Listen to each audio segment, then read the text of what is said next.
One time when I was at work, I was working on the vents and was fastening screws when suddenly Matthew and his gang of coworkers came up to me. Matthew was the manager and I was a maintenance worker. He began joking and teasing me and I yelled an insult back at him, thinking that it was just banter.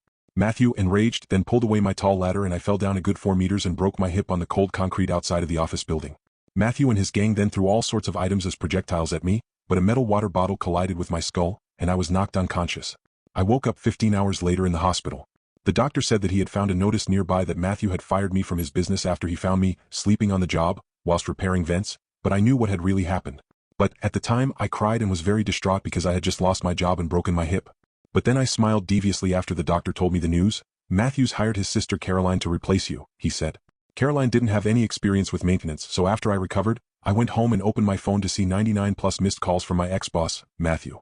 I answered a call, and he told me that he needed me back immediately and would pay me 3 times my regular old paycheck if I came because according to him, the ventilation system near my friend Kyle's office had fallen completely and Caroline couldn't fix it.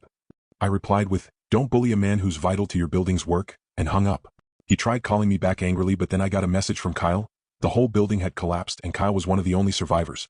I eventually found a new job. Safe to say Matthew and his gang will never walk this loss off. And now you know about the time.